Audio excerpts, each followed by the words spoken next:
Start. महोदय राष्ट्रपिता महात्मा गांधी ने समतावादी समाज की कल्पना की थी, अर्थात लोकतांत्रिक देश में प्रत्येक व्यक्ति को बराबर के अधिकार प्राप्त होंगे। इस कल्पना को साकार करने के लिए जिम्मेवार लोगों ने अभी तक इस दिशा में कोई कार्य नहीं किया है। उत्तरी बिहार के चंपारण जिले में ईसाइयों का एक बड़ा समुदाय है, लेकिन वहाँ असमानता नज़र नहीं आती। छोटा नागपुर में ईसाइयों को अपने अधिकार प्राप्त हैं।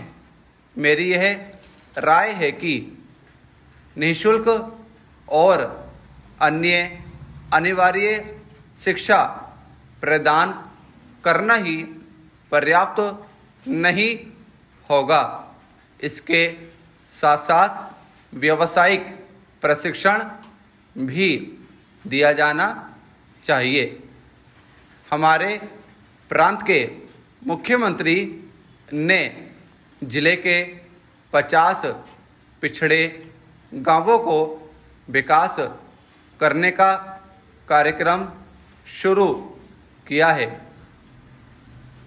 वह इस कार्यक्रम में स्वयं बहुत रुचि लेते हैं। दक्षिण राज्यों की ईसाई बहनें विदेशों में नौकरी करने जाती हैं और वहाँ उन पर अत्याचार किया जाता है, लेकिन यहाँ पर कोई भी ऐसा श्रम कानून नहीं है जो उनकी रक्षा कर सके। वह वहाँ से हमारे देश में विदेशी मुद्रा भी भेजती हैं।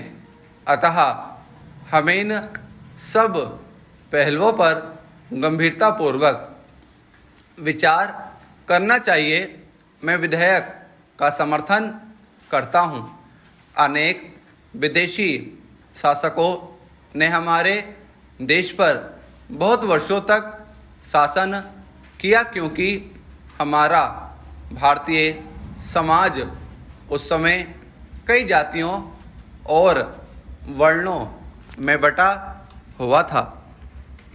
देश के अनेक पददलित लोगों ने दमन तथा शोषण से बचने के लिए इस्लाम तथा ईसाई धर्म अंगीकार कर लिया। भगवान बुद्ध, महावीर, विवेकानंद तथा नानक जैसे कई विद्वानों, संतों और समाज सुधारकों ने भारतीय समाज के सामाजिक, आर्थिक तथा शैक्षणिक दृष्टि से पिछड़े वर्गों की दशा सुधारने के लिए बहुत परिश्रम किया।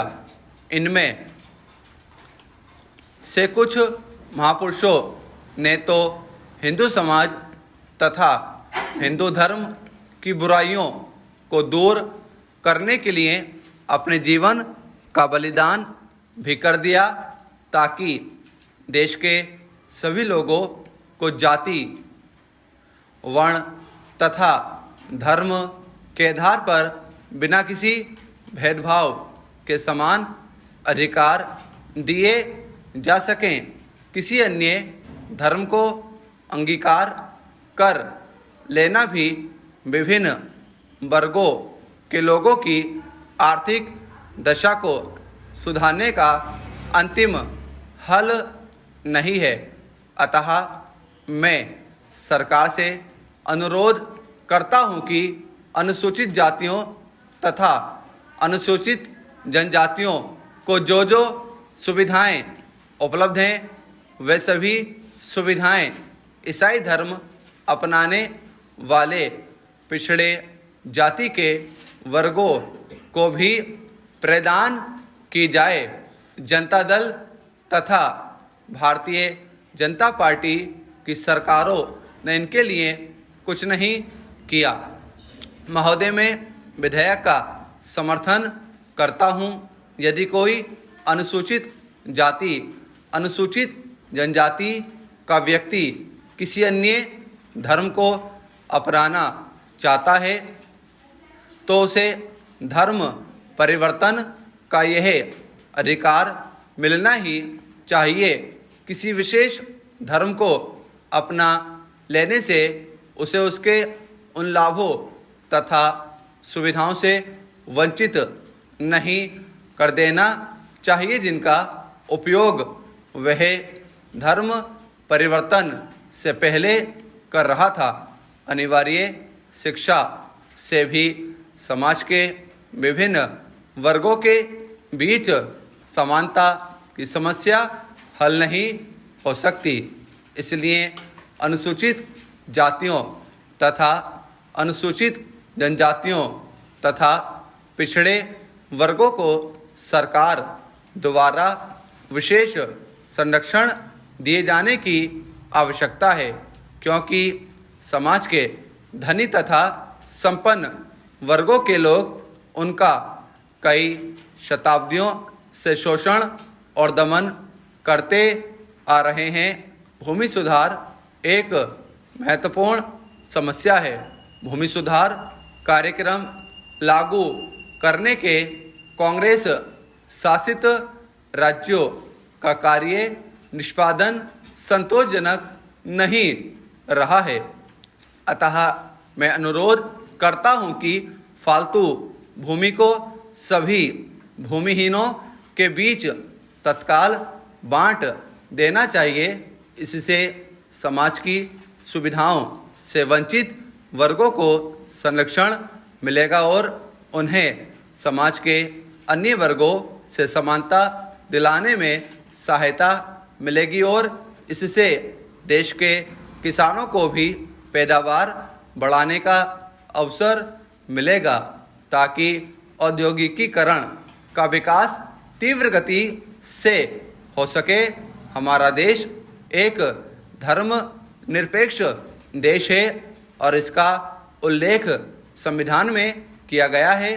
धर्म निरपेक्षता का अर्थ है सभी धर्मों के लोगों को समान अवसर, समान अधिकार तथा समान रूप से आदर देना।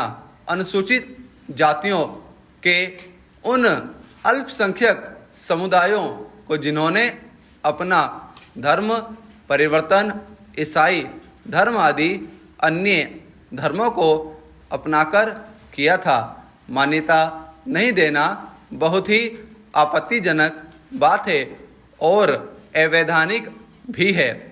ऐसे मामलों में हमें राजनीति को धर्म के साथ नहीं मिलाना चाहिए।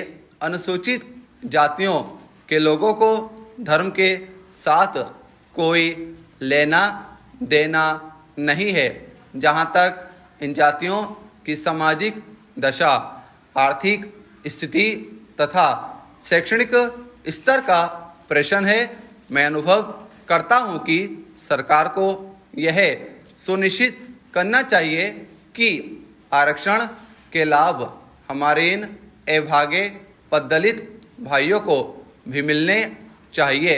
मैं इस विधेयक की विषय वस्तु तथा इसकी भावना के विरुद्ध नहीं हूँ, फिर भी मैं निर्नुमोदन का प्रस्ताव इसलिए प्रस्तुत कर रहा हूँ कि सरकार जिस तरीके से इस विधेयक को प्रस्तुत करने तथा पारित कराने का प्रयास कर रही है, उसके बारे में मुझे कुछ गंभीर आपत्तियां हैं जिनका निदान आवश्यक है।